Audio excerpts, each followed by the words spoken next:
तो guys almighty guidance के YouTube channel पर आपका हार्दिक स्वागत है। तो guys accountancy and book keeping का एक इंपॉर्टेंट कंपोनेंट है हमारा J&K पंचायत अकाउंट असिस्टेंट के सिलेबस में। तो इसी सिलेबस में जो इस कंपोनेंट का लास्ट टॉपिक है वो दिया गया है public financial management system in accountancy and book keeping. तो गाइज हमारा ये लास्ट वाला टॉपिक है। इससे पहले जितना भी सिलेबस था एक ओवरऑल ओवरव्यू या मैं कहूँ कि जितने भी इंपॉर्टेंट कंसेप्ट्स थे वो हमने सब कवर कर लिए हुए हैं। तो अगर आपने वो वीडियोस नहीं देखी हैं तो गाइज मैं आपको सजेस्ट करूंगा कि अपने कंसेप्ट्स को क्रिस्टल क्लियर करने के लिए आप उनको जरूर देखें। तो गाइज इस वीडियो में हम क्या देखेंगे, पब्लिक फाइनेंशियल मैनेजमेंट सिस्टम्स जो है ये क्या है और कब ये लॉन्च किया गया, इसका कुछ बेसिक इंट्रोडक्शन देखेंगे। उसके साथ साथ इसमें काफ़ी ज़्यादा डिजिटलाइजेशन के ऊपर जो है वो फोकस करा गया। तो इसी के बीच में ई कुबेर पोर्टल को भी देखेंगे, ऑब्जेक्टिव्स देखेंगे कुछ पब्लिक फाइनेंशियल मैनेजमेंट सिस्टम के। यहाँ पर आपको प्लान एक्सपेंडिचर और नॉन प्लान एक्सपेंडिचर भी देखने को मिलेंगे।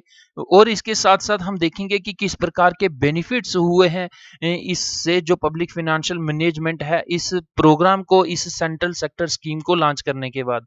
तो guys at the end of the video हम क्या देखेंगे, कुछ एमसीक्यूज देखेंगे ताकि एक प्रकार का आइडिया हो जाए हमें कि किस प्रकार से क्वेश्चन जो है वो फ्रेम किए जा सकते हैं या पूछे जा सकते हैं।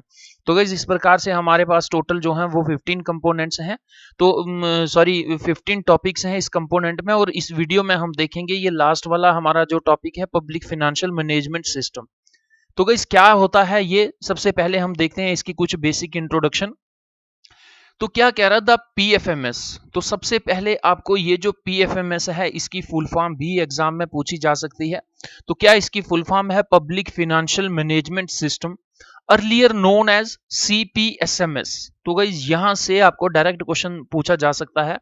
तो इसका जो पहले नाम क्या था जब ये 2009 में लॉन्च की गई, इसका नाम था central plan schemes monitoring system. तो गाइस क्या होती हैं प्लान स्कीम्स, क्या होती हैं नॉन प्लान स्कीम्स, क्या होती हैं, मैं आपको नेक्स्ट स्लाइड में सब क्लियर कर दूंगा। और यहाँ से भी आपको एक क्वेश्चन आ सकता है, इन दोनों के बारे में आपसे डिफरेंस देके कुछ पॉइंट्स दिए जाएंगे और पूछा जाएगा कि ये इनमें से कौन सा जो स्टेटमेंट है ये प्लान स्कीम्स के रिगार्डिंग करेक्ट है। तो ये आपको पता होना चाहिए। तो क्या है प्लान स्कीम्स, वो होती हैं गाइज जिनका जिनका जो है ऑब्जेक्टिव होता है वो प्रोडक्टिव वर्क होता है। जैसे प्लान स्कीम्स में आपके पास एमजी नरेगा आ गई, अगर आप कहीं ब्रिज बना रहे हैं, आप कैनाल बना रहे हैं, यानी फ्यूचर में उसका जो है आपको बेनिफिट होगा। इसको इनको क्या कहते हैं, प्लान स्कीम्स कहते हैं। और नॉन प्लान स्कीम्स वो होती हैं जो जैसे आजकल की डेट में आपकी उज्ज्वला स्कीम के अंडर जो सब्सिडी दी जा रही है या अलग अलग प्रकार की जो ग्रांट्स दी जाती हैं पुअर पॉपुलेशन को। तो गाइस इस प्रकार से जिनसे कोई प्रोडक्टिविटी नहीं हो रही, आपको फ्यूचर में कोई बेनिफिट तो नहीं हो रहा, लेकिन सोसाइटी के वेलफेयर के लिए वो आपको कहीं ना कहीं करना पड़ रहा है, वो आपकी सारी आ जाएंगी नॉन प्लान स्कीम्स के अंडर। और प्लान स्कीम्स के अंडर आ जाएंगी जैसे आप कहीं ब्रिज बना रहे हैं, आप कहीं कोई ऐसी चीज बना रहे हैं कि उसका जो है आपको आने वाले समय में काफी ज्यादा उसका मॉनेटरी वैल्यू जो है वो प्रॉफिट होगा। तो गाइस यहाँ पर आई होप कि आपको समझ आ जाएगी। तो जितनी भी ये प्लान स्कीम्स थी इनको मॉनिटर करने के लिए क्या बनाया गया, हमारे पास central plan schemes monitoring system बनाया गया। और ये क्या था, it is a web based online software application. कि पहले क्या हुआ करता था, मानिए सेंटर से कोई पैसा आता है, सेंटर से वो स्टेट में पहुंचता था, स्टेट से आगे डिस्ट्रिक्ट में पहुंचता था, डिस्ट्रिक्ट के बाद वो तहसील में पहुंचता था, और तहसील के बाद वो आपका विलेज के पास पहुंचता था। यानी यहाँ से इतने टीयर्स जो हैं वो निकलने तक, यहाँ तक पता नहीं उसमें कितनी लीकेज हो जाती थी। और एट द एंड क्या होता था कि यहाँ तक मानिए यहाँ से 10 लाख जो है शुरू हुआ, तो हो सकता है 1-1 लाख रुपया ये सारे करप्शन करें और at the end final destination पे जो है 4 लाख या 5 लाख पहुंचे। तो इससे क्या होता था, इससे कॉस्ट टू बेनिफिट नहीं होता था, जितना यहां से पैसा आ रहा है इतना यहां पर नहीं लगता था। लेकिन जैसे ही ये सिस्टम इंट्रोड्यूस किया गया तो इसके अंतर्गत क्या हुआ कि जिसको बेनिफिट पहुंचाना है, यानी बॉटम टू टॉप जिसको बेनिफिट पहुंचाना है, उसका अकाउंट नंबर या उसकी डिटेल जो है सीधी यहां से ऊपर भेजी जाएगी और यहां से पैसा जो है यहां तक ट्रांसफर किया जाएगा। इस प्रकार के सिस्टम के लिए जो है, या इसी प्रकार के सिस्टम को प्रमोट करने के लिए, यानी डिजिटलाइजेशन करने के लिए पब्लिक फाइनेंशियल मैनेजमेंट सिस्टम जो है इंट्रोड्यूस किया गया। अब ये क्या कह रहा है, it is a web based online software application developed and implemented by the office of controller general of accounts. तो गाइस यहाँ से भी डायरेक्ट क्वेश्चन पूछा जा सकता है। ये क्वेश्चन भी हो सकता है कि office of controller general of accounts कौन सी मिनिस्ट्री के अंदर अंडर आता है, तो ये आपका आ गया फिनांस मिनिस्ट्री, यानी यूनियन मिनिस्ट्री ऑफ फिनांस। और पीएफएमएस ये जो सेंट्रल सेक्टर स्कीम है, इसको इंप्लीमेंट किसने किया, ये किया office of controller general of accounts. तो सीजीए यहाँ पर आप याद रख सकते हैं। तो गाइस क्या है कि ये जो पीएफएमएस स्कीम है, इसको इनिशियली लॉन्च किया गया 2009 में। मैं आपको नेक्स्ट स्लाइड में बताऊंगा कि पायलट बेस के ऊपर, एक ट्रायल बेसिस के ऊपर जो है इनको इंडिया की 4 स्टेट्स में 4 स्कीमों के ऊपर जो है, अलग अलग स्कीमों के अंडर जो है इसे लॉन्च किया जाता है। और जब उसकी सक्सेस वहां देखी जाती है, तो उसके बाद जो है हमारा 2013 में ये फैसला लिया जाता है कि जितने भी ओवरऑल इंडिया में स्कीम्स हैं, प्लान एक्सपेंडिचर जहां होता है और वहां पर ये होगा। और उसके बाद 2017 में गाइस प्लान और नॉन प्लान में बिल्कुल डिफरेंस खत्म कर दिया जाता है। और आज की डेट में अगर हम बात करें, तो जितने भी गवर्नमेंट एक्सपेंडिचर होते हैं, वो आपको 99% इस सिस्टम के अंदर से होकर निकलते हुए मिलेंगे। तो गाइस क्या कह रहा है, it was initially started during 9 as a central sector scheme. तो भाई यहाँ से आपको डायरेक्ट क्वेश्चन पूछा जा सकता है कि ये स्कीम कौन सी है, सेंट्रली स्पॉन्सर्ड है या सेंट्रल सेक्टर है। तो ये आपका central sector scheme of planning commission. तो ये जो ब्रेन चाइल्ड था, ये प्लानिंग कमीशन का था, with the objective of tracking funds released under all plan schemes of the government of India. तो मैंने आपको बताया कि प्लान स्कीम्स कौन सी होती हैं, जिनका कहीं ना कहीं मॉनेटरी बेनिफिट होता है सरकार को आने वाले समय में। यानी अगर कहीं पर कोई मार्केट, एग्रीकल्चरल मार्केट खुल रही है, या कहीं पर ब्रिज बन रहा है, कैनाल बन रहा है, कहीं पर कोई यूनिवर्सिटी ओपन हो रही है, ये जितने भी प्लान्ड एक्सपेंडिचर हैं, यानी उनका कहीं ना कहीं फ्यूचर के साथ, प्लानिंग के साथ लिंक है, तो उसे हम प्लान स्कीम्स कहेंगे, या प्लान एक्सपेंडिचर। इन स्कीम्स के ऊपर जो भी एक्सपेंडिचर होगा उन्हें हम कहेंगे plan expenditure of the government of India. तो ये नीति आयोग का एक ब्रांड चाइल्ड था। 2009 में ये स्टार्ट की गई कि जितना भी फंड जो है सेंटर से ग्राउंड तक रिलीज किया जा रहा है, उस सब को ट्रैक करना, उस सब को देखना कि कहां पर लीकेज हो रही है, कहां पर डिले हो रहा है। इस सारे सिस्टम को मॉनिटरिंग करने के लिए जो है public financial management system introduce किया जाता है। And real time reporting. तो गाइस क्या होता था कि जब मैंने आपको बताया कि सेंटर से पैसा स्टेट के पास, स्टेट से डिस्ट्रिक्ट के पास, डिस्ट्रिक्ट से तहसील के पास, फिर आपका विलेज लेवल पंचायत तक पहुंचता था, तो यहाँ पर अगर ये ऑफलाइन चल रहा है, तो एक आम आदमी को नहीं पता चलता था कि ये अभी कौन सी स्टेज पर पहुंचा है। लेकिन जब ये ऑनलाइन हो जाता है, डिजिटल हो गया है ये सब, तो कोई भी इंसान इसको एक्सेस करके देख सकता है कि ये कहां पर पड़ा हुआ है और कब से पड़ा हुआ है।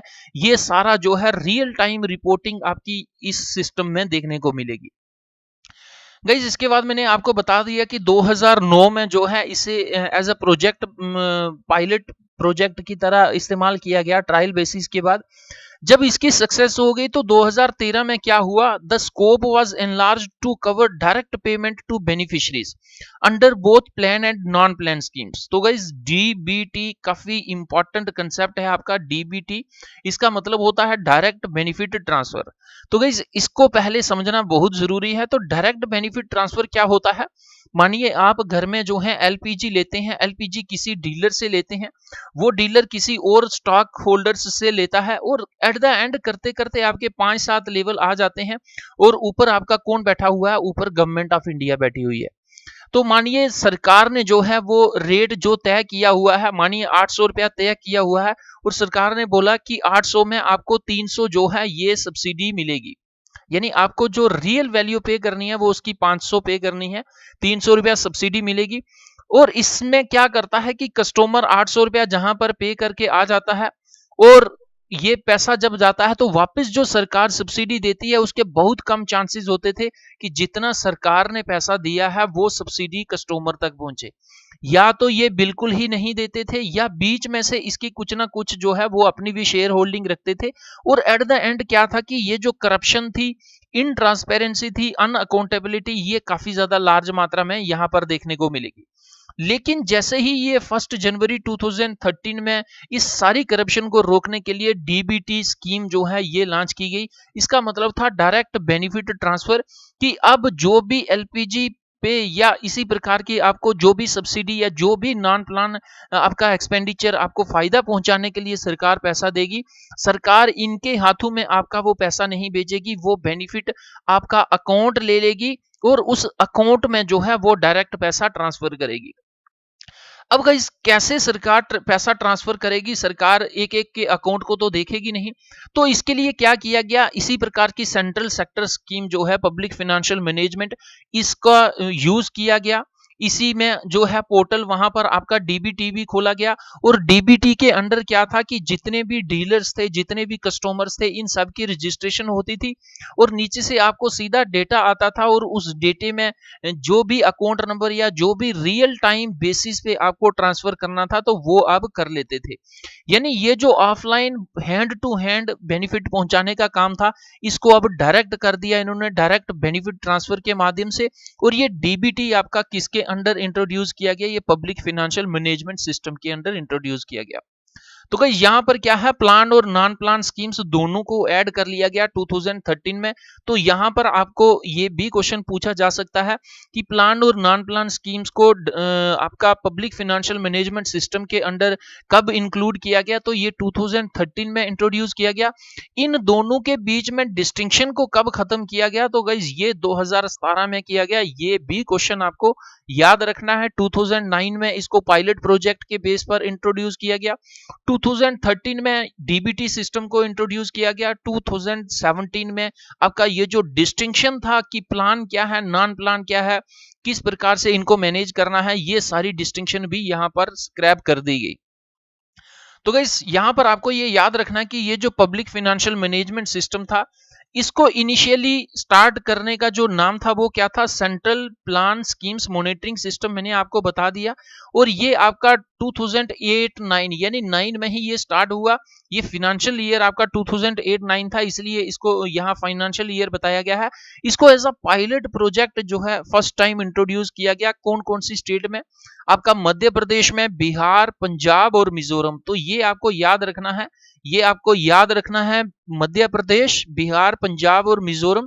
और इसमें जो 4 स्कीम्स थी फ्लैगशिप स्कीम्स के, जिनके ऊपर इसको इंट्रोड्यूस किया गया, ये था Mahatma Gandhi national rural employment guarantee scheme, national rural health mission, Sarva Shiksha Abhiyan, प्रधानमंत्री ग्रामीण सड़क योजना। तो गाइस इन स्कीम्स के ऊपर जो है इसे यूज किया गया। आपको यहाँ पर ये जो अलग अलग स्कीम्स हैं, सेंट्रल सेक्टर स्कीम्स या सेंट्रली स्पॉन्सर्ड स्कीम्स, जैसे कि हमारे सिलेबस में भी जो स्पॉन्सर्ड स्कीम्स हैं वो हैं, तो इस प्रकार की स्कीम्स की भी फुल फॉर्म जो है डायरेक्ट एग्जाम में पूछी जा सकती है। तो ये पायलट प्रोजेक्ट के बेस पर, ट्रायल बेसिस पर इन्हें यहाँ पर जो है इस्तेमाल किया गया। कह रहा है the scheme was included in the 12th plan initiative. तो गाइस 12th प्लान इनिशिएटिव जो प्लानिंग कमीशन का था, आपको पता था कि काफी सारे 5 ईयर प्लान्स बनते रहे। तो ये जो हमारा 12th 5 ईयर प्लान था, ये हमारा था 1 अप्रैल 2012 से लेके 31 मार्च 2017 तक। तो हालांकि 6 महीने की जो है एक्सटेंशन इसको और भी मिल जाती है। तो उसके बाद 2015 में ये आपका प्लानिंग कमीशन को रिप्लेस करके नीति आयोग आ जाता है। नीति आयोग की क्या फुल फॉर्म है गाइस, ये भी आपको पता होना चाहिए, काफी सारे एग्जाम्स में ये भी पूछी जाती है। तो अब पहले तो इसको as a pilot base project के ऊपर इस्तेमाल किया गया, लेकिन जैसे ही ये आपका 12th 5 ईयर प्लान आता है, 12th प्लान इनिशिएटिव लिया जाता है प्लानिंग कमीशन की ओर से, तो इस स्कीम को भी बीच में जो है वो इंक्लूड कर लिया जाता है।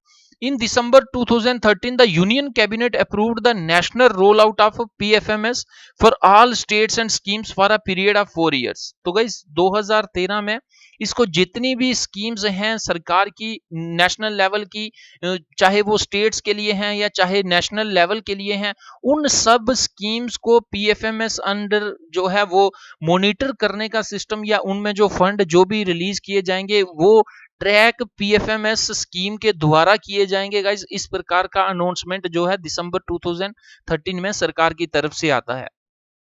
गाइस अब सबसे इंपॉर्टेंट जो है वो प्राइमरी ऑब्जेक्टिव क्या है इस स्कीम का, पब्लिक फाइनेंशियल मैनेजमेंट सिस्टम का। गाइस यहाँ से इस ये जो आपके पास एब्रिविएशन है इसकी भी फुल फॉर्म आपको याद रखनी है, क्योंकि डायरेक्ट क्वेश्चन आई होप कि यहाँ से आपको देखने को मिल सकता है। तो इसका जो प्राइमरी ऑब्जेक्टिव था वो क्या था? To facilitate a sound public financial management system for the government of India. कि ये जो भी फाइनेंशियल सिस्टम है सरकार का, उसको काफी स्मूथ वे से रन करना, उसमें साउंड वे से उसको रन करना, यानी किसी भी प्रकार की लीकेज, डिले या अनहेल्थी प्रैक्टिस उस फंड रिलीज में, या जो फंड एक स्टेशन से दूसरे स्टेशन तक पहुंचाने का जो प्रोसेस था, इसमें किसी भी प्रकार की अनहेल्थी प्रैक्टिस को प्रैक्टिस ना किया जाए, इसलिए जो है ये पब्लिक फाइनेंशियल मैनेजमेंट सिस्टम को इंट्रोड्यूस किया गया, और यही इसका जो है वो प्राइम ऑब्जेक्टिव था। By establishing an efficient fund flow system, एक फंड फ्लो सिस्टम जो भी है ये एफिशिएंट वे से होना चाहिए, as well as payment cum accounting network, कि जितनी भी ऊपर से नीचे तक पेमेंट आएगी उसको अकाउंट करना है, उसका फंड फ्लो जो होना है वो बड़ा ही साउंड वे से होना चाहिए, उसमें किसी भी प्रकार की कोई माल प्रैक्टिस नहीं होनी चाहिए। इसी कारण पब्लिक फाइनेंशियल मैनेजमेंट सिस्टम को इंट्रोड्यूस किया गया है। तो गाइस क्या है ये एक प्रकार का वेब पोर्टल है। यहाँ पर आपको सेंट्रल सेक्टर स्कीम, चाहे वो प्लान एक्सपेंडिचर है चाहे नॉन एक्सपेंडिचर है, उसकी कंप्लीट डिटेल आपको मिल सकती है। आप इसके ऑफिशियल वेबसाइट पर भी जा सकते हैं। At present, the ambit of public financial management system coverage includes central sector and centrally sponsored schemes. तो आज की डेट में इनिशियली ये तो सिर्फ as a central sector scheme जो है वो यूज की गई थी, या जितने भी सेंट्रल सेक्टर स्कीम्स थे, चाहे वो प्लान थे चाहे वो नॉन प्लान एक्सपेंडिचर्स थे, उनको जो है वो मॉनिटर किया करती थी। लेकिन आज की डेट में आपको ये सेंट्रली स्पॉन्सर्ड स्कीम्स भी जो हैं उनको भी मॉनिटर करती हुई देखने को मिलेगी। तो भाई यहां पर आपका एक और क्वेश्चन बन सकता है इंपॉर्टेंट, ये जो सेंट्रल सेक्टर स्कीम्स होती हैं इनमें जो 100% फंडिंग होती है वो सेंट्रल गवर्नमेंट करती है। जैसे आपकी स्वदेश दर्शन स्कीम आ गई, जैसे आपकी स्वदेश दर्शन स्कीम आ गई, जैसे आपकी जो है वो प्रधानमंत्री उज्ज्वला स्कीम आ गई। तो इनमें क्या होता है कि जो 100% फंडिंग है, यानी स्कीम के ऊपर जो भी पैसा लगेगा वो आपका सेंट्रल गवर्नमेंट देगी। लेकिन जो सेंट्रली स्पॉन्सर्ड स्कीम्स होती हैं इनमें सेंटर और स्टेट या फिर आपकी यूनियन टेरिटरीज जो हैं इनके बीच में एक प्रॉपर रेशो में शेयरिंग होती है। आपको कई जगह पर जो है वो सेंटर 60% पे करता दिखेगा, स्टेट्स 40%, कई जगह पर 50-50 होता है। और कुछ जो हिली स्टेट्स हैं जिनमें आपका नॉर्थ ईस्ट के काफी सारे राज्य जो हैं आते हैं, जम्मू और कश्मीर का यूनियन टेरिटरी भी आता है, तो यहाँ पर मोस्ट प्रोबेबली आपको सेंटर जो है 90% पे करता हुआ मिलेगा, और स्टेट या यूनियन टेरिटरी गवर्नमेंट जो है ये आपको 10% पे करती हुई मिलेगी। इसके पास जो फिनांस कमीशन ग्रांट्स देता है स्टेट्स को, यूनियन टेरिटरीज को, उन सब को भी इसके एम्बिट में जो है रखा गया। यानी वो ग्रांट कहां से निकली हैं, कहां तक पहुंच रही हैं, कैसे पहुंच रही हैं, सब को मॉनिटर करने के लिए पीएफएमएस का इस्तेमाल किया जा रहा है। PFMS provides various stakeholders with a real time आपको, यानी उस वक्त की करंट सिचुएशन क्या है ये देखने को मिलेगी। रिलायबल मिलेगा, क्योंकि आपको सरकारी वेबसाइट पर जो है ये डेटा मिलेगा। आपको किसी सेकंड हैंड या किसी प्राइवेट इंडिविजुअल से ये डेटा नहीं मिल रहा है। जब सरकारी कोई भी डेटा होता है, इंफॉर्मेशन होती है, तो वो रिलायबल होती है। And meaningful management information system and an effective decision support system as part of the digital India initiative of the government of India. तो गाइस डिजिटल इंडिया इनिशिएटिव जो गवर्नमेंट ऑफ इंडिया का है, उसी के under जो है ये आपको पब्लिक फाइनेंशियल मैनेजमेंट सिस्टम देखने को मिलेगा।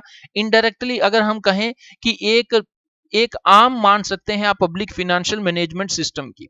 अब ये जो पब्लिक फाइनेंशियल मैनेजमेंट सिस्टम है, it is also integrated with the core banking system in the country.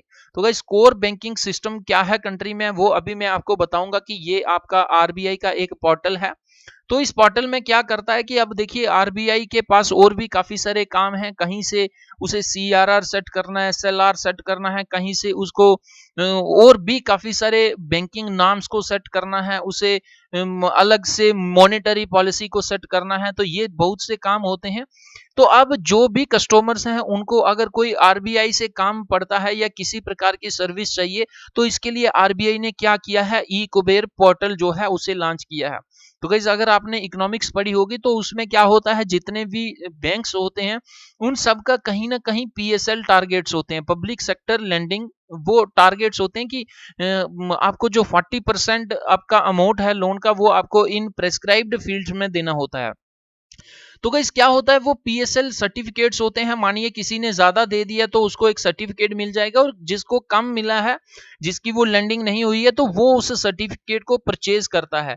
ये जो लेन देन होता है पीएसएल सर्टिफिकेट्स का, ये आपका ई कुबेर पोर्टल पर होता है। यानी वन स्टॉप सोल्यूशन है। आपको आरबीआई से किसी भी प्रकार का सोल्यूशन अगर चाहिए है, कोई प्रॉब्लम का सोल्यूशन चाहिए, तो आप इस पोर्टल पर जो है एक्सेस कर सकते हैं। तो यहीं पर यहाँ पर यही बात को कह रहा है कि ये जो पब्लिक फाइनेंशियल मैनेजमेंट सिस्टम है, इसको भी कोर बैंकिंग सिस्टम या कोर बैंकिंग सोल्यूशन जो हमारी कंट्री में है, ई कुबेर पोर्टल, इसके साथ जोड़ा गया है। इसका ये तात्पर्य है कि अगर किसी भी प्रकार की कोई भी प्रॉब्लम बैंकिंग रिलेटेड आ रही है, तो ये आपका ई कुबेर जो है वन स्टॉप सोल्यूशन, ये आपकी यहाँ पर हेल्प करेगा, ये वो सर्विस आपको प्रोवाइड करेगा। तो गाइस क्या है ई कुबेर पोर्टल, आपको ये वैसे भी याद होना चाहिए, क्योंकि ये एग्जाम में डायरेक्ट भी पूछा जा सकता है, क्योंकि हमारा कुछ करंट अफेयर्स का पार्ट भी होगा इस सिलेबस में। तो ये क्या कह रहा है, it is the core banking solution of reserve bank of India. तो ये ई कुबेर पोर्टल देके भी पूछा जा सकता है कि ये कौन से बैंक की कोर बैंकिंग सोल्यूशन है, एसबीआई की, एचडीएफसी की, या और किसी बैंक की। तो ये आपका रिजर्व बैंक ऑफ इंडिया का कोर बैंकिंग सोल्यूशन है, यानी इसका ये एक पोर्टल है जिस पर आप जाकर अलग प्रकार की सर्विसेज को एक्सेस कर सकते हैं। नेक्स्ट कह रहा, core banking solutions can be defined as a solution that enables banks to offer a multitude of customer centric services on a 24/7 basis from a single location। तो गाइस आई होप कि आपको ये line समझ आ गई होगी कि आपका ये एक ऐसा स्टॉप है कस्टमर सेंट्रिक सर्विसेज, यहाँ पर आपको 24/7 आपको सिंगल लोकेशन से जो भी प्रॉब्लम है उसका समाधान जो है 24/7 आपको यहाँ पर देखने को मिलेगा। द सेंट्रलाइजेशन दस makes a one stop solution for financial services, की जितनी भी फिनेंस से रिलेटेड मॉनेटरी सर्विसेज आपको बैंकिंग सिस्टम से चाहिए, तो वो आपको इस ई कुबेर पोर्टल से जो है वो देखने को मिल सकती हैं। अब मैंने आपको बता ही दिया था स्टार्टिंग में कि प्लान एक्सपेंडिचर और नॉन प्लान एक्सपेंडिचर क्या होता है। तो यहाँ पर देखिए, फिर से देख लीजिए इसे, क्योंकि यहाँ से भी आपको डायरेक्ट क्वेश्चन देखने को मिल सकता है। प्लान एक्सपेंडिचर वो होते हैं all expenditures done in the name of planning. जैसे आप 5 ईयर प्लान करते हैं, were called plan expenditures. For example expenditure on electricity generation, मानिए आप कहीं पर कोई इलेक्ट्रिसिटी के लिए प्रोजेक्ट बना रहे हैं, हाइड्रो पावर प्रोजेक्ट बना रहे हैं, तो उसका आने वाले काफी समय तक आपको बेनिफिट रहेगा।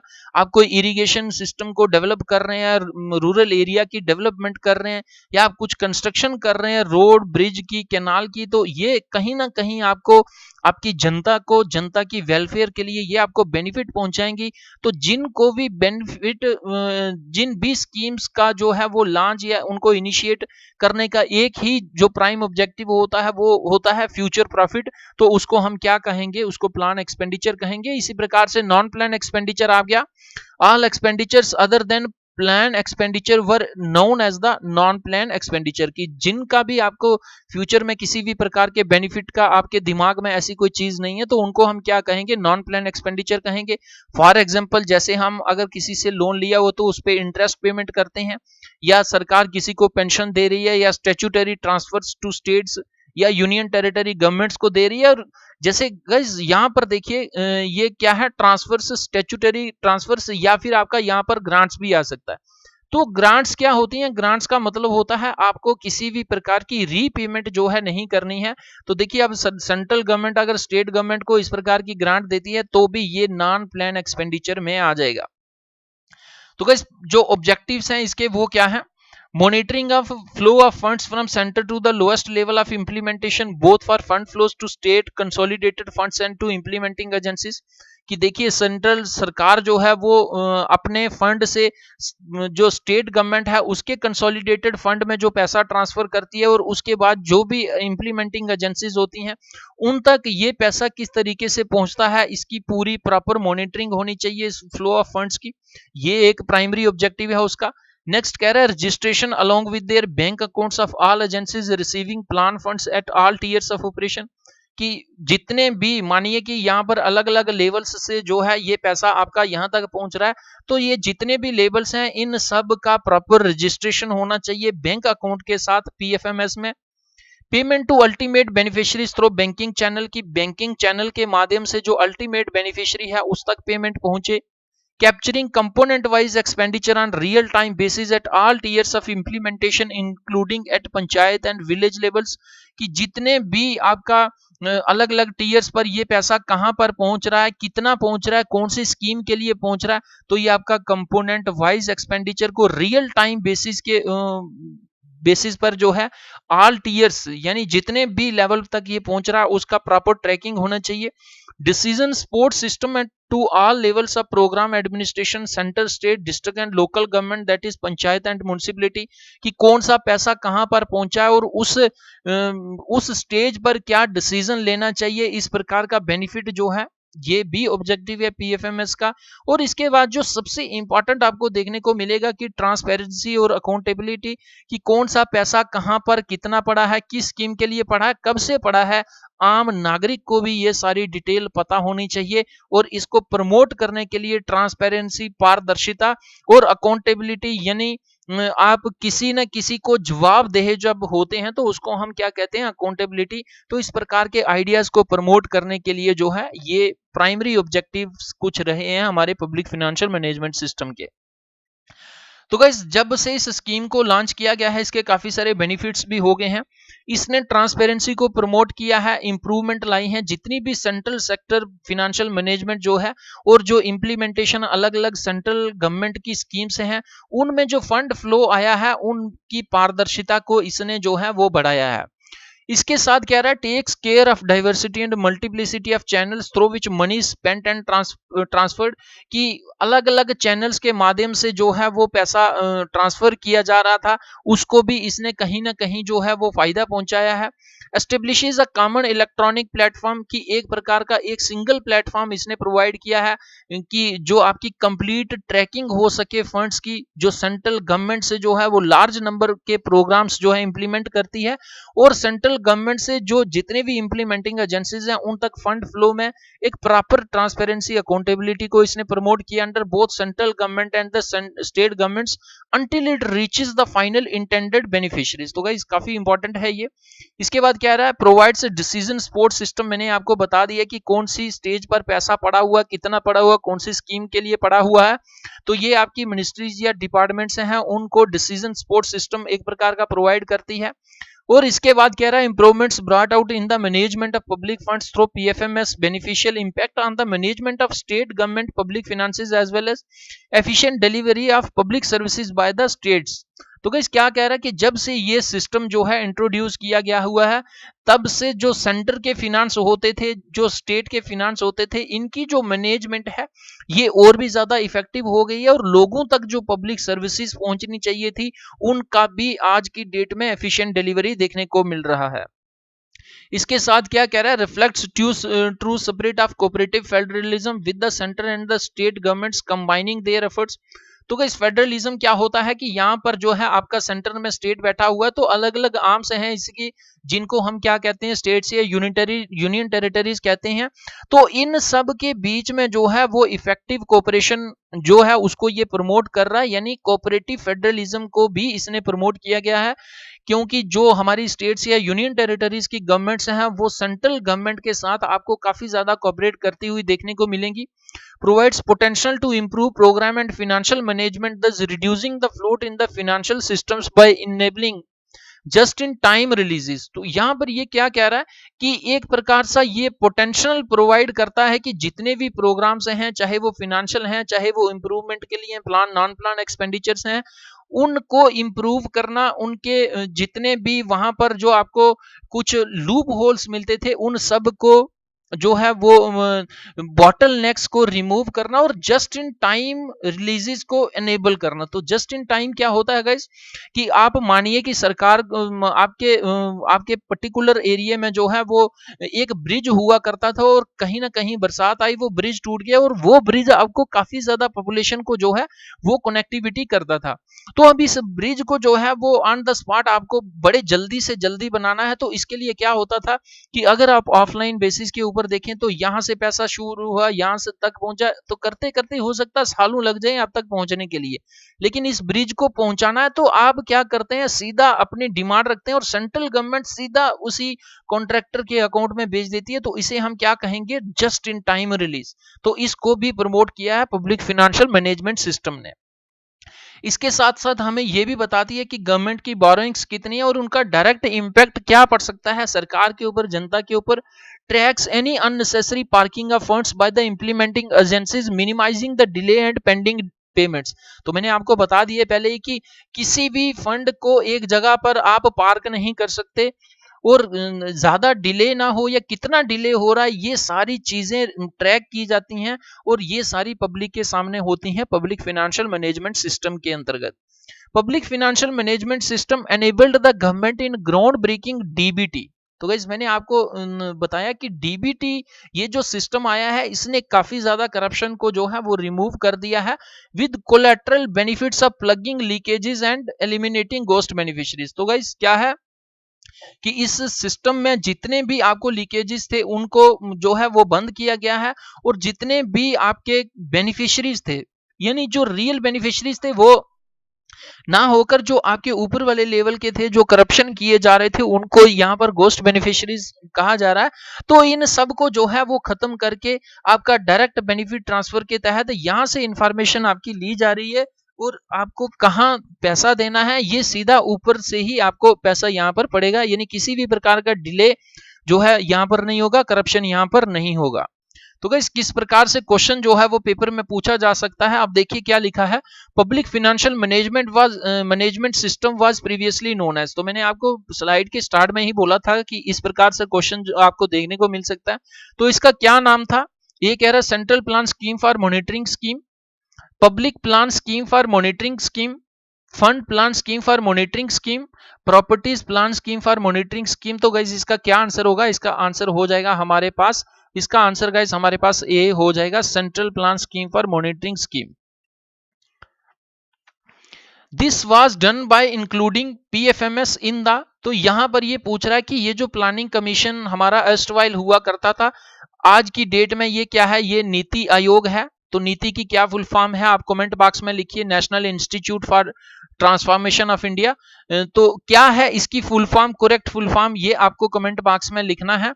तो इस स्कीम नीति आयोग से पहले जो प्लानिंग कमीशन था इसने पीएफएमएस को कौन से 5 ईयर प्लान में या कौन से प्लान इनिशिएटिव में इस स्कीम को इंट्रोड्यूस किया था, 11th में किया था, 12th में, 10th में, 9th में। तो गाइस इसका क्या आंसर आ जाएगा, इसका आ जाएगा 12th 5 ईयर प्लान, जिसका मैंने अभी आपको पिछली स्लाइड में बताया कि टाइम ड्यूरेशन क्या था। इसका टाइम ड्यूरेशन था आपका 1 अप्रैल 2012 से लेके ये आपका 31 मार्च जो है 2017 तक रहा था। हालांकि इसका जो है 6 मंथ का एक्सटेंशन आपको और देखने को मिला था। तो गाइस नेक्स्ट क्वेश्चन देखते हैं। PFMSR/CPSMS is aimed at increasing the transparency, कि इसका प्राइम जो ऑब्जेक्टिव था उसका क्या लक्ष्य था कि एक तो ट्रांसपेरेंसी को इंक्रीज करना और उसके साथ किसको इंक्रीज करना, कि जितने भी सोशल सेक्टर है to the social sector which was previously non existent, कि सोशल सेक्टर या सोसाइटी की वेलफेयर के लिए आपके प्लान और नॉन प्लान एक्सपेंडिचर की ट्रांसपेरेंसी और किसको प्रमोट करने के लिए जो है इसको इंट्रोड्यूस किया गया, जो आपका इससे पहले नॉन एग्जिस्टेंट था, जो आपको इससे पहले नहीं देखने को मिलता था। तो क्या आएगा यहाँ पर ब्लैंक में, आपका अकाउंटेबिलिटी आएगा, टैक्सेबिलिटी आएगा, क्रेडिबिलिटी आएगा, नन ऑफ दीज आएगा। तो इसका क्या आंसर हो जाएगा गाइज, इसका आंसर हो जाएगा हमारे पास अकाउंटेबिलिटी एंड ट्रांसपेरेंसी को प्रमोट करने के लिए जो है वो पीएफएमएस या सीपीएसएमएस। सीपीएसएमएस की क्या फुल फॉर्म है आपको कमेंट बॉक्स में भी लिखो, central plan schemes monitoring scheme. तो गाइस इस प्रकार से आपको ये इसकी फुल फॉर्म आपकी आ जाएगी central plan schemes monitoring system. तो गाइस ये आपको याद रखना है क्योंकि यहां से आपको डायरेक्ट एक ना एक क्वेश्चन जो है वो देखने को मिल सकता है।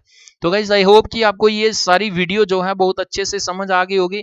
अगर आपको अभी भी किसी प्रकार का कंफ्यूजन है तो आप कमेंट बॉक्स में कमेंट कर सकते हैं, almightyguidance@gmail.com इस पर मेल कर सकते हैं, इस व्हाट्सएप नंबर का भी हेल्प ले सकते हैं, आप फेसबुक पर भी हमारे साथ जुड़ सकते हैं, काफी सारी इंफॉर्मेशन जो है वो यहाँ पर भी शेयर की जाती है। तो गाइस अगर वीडियोस आपको अच्छी लगती हैं तो आप इन्हें जरूर लाइक करें। हर एक वीडियो का पीडीएफ पाने के लिए आपको क्या करना है, टेलीग्राम पर जाना है और वहां पर आपको ऑलमाइटी गाइडेंस को ज्वाइन करना है ताकि हर एक वीडियो का पीडीएफ आपको फ्री ऑफ कॉस्ट यहाँ पे मिल सके। अर्ली मॉर्निंग काफी सारे न्यूज़पेपर्स शेयर किए जाते हैं, वो भी आपको मिल सके। इसके साथ साथ कॉम्पिटिटिव एग्जाम्स के लिए जितनी भी बुक्स होती हैं, पीडीएफ बुक्स इंपॉर्टेंट गाइस, वो भी मैं इंक्लूडिंग एनसीईआरटीज यहाँ पर टाइम टू टाइम जो है शेयर करता रहता हूँ, आप उनका बेनिफिट ले सकते हैं। तो गाइस इसके अलावा आप किसी भी एग्जाम की तैयारी कर रहे हैं, जैसे यूपीएससी हो गया, जैसे आपका स्टेट पब्लिक सर्विस कमीशन हो गया, बैंकिंग का कोई एग्जाम हो गया, उसके भी आपको स्टडी मटेरियल जो है यहाँ पर प्रोवाइड किया जाता है। अगर आपको किसी प्रकार का चाहिए तो आप सिंपली इस व्हाट्सएप नंबर पर मुझे मैसेज कर सकते हैं, तो इमीडिएटली जो है अगर मेरे पास वो मटेरियल होता तो मैं आपको टेलीग्राम पर प्रोवाइड करा देता हूँ। तो गाइस अगर आप चाहते हैं कि लगातार आपको इसी प्रकार की वीडियोस मिलती रहें, आपका नॉलेज कॉन्फिडेंस सब बूस्ट होता रहे, आप अच्छे रैंक के साथ एग्जाम को क्लियर करें, तो आपको क्या करना है, जितनी भी ये वीडियोस हैं आपके पीडीएफ्स हैं, दूर दराज के बच्चे गरीब बच्चों तक पहुंचाना है। और खुद अगर आप नए हैं तो ऑलमाइटी गाइडेंस को सब्सक्राइब करने के बाद ऑल पर क्लिक करें ताकि जो भी नई वीडियो या इंफॉर्मेशन जो है अपलोड की जाए वो तुरंत एक मैसेज अलर्ट के रूप में आपके mobile phone, personal computer, laptop पर आ जाए। तो गाइस वीडियो को देखने के लिए धन्यवाद। जय हिंद, जय भारत।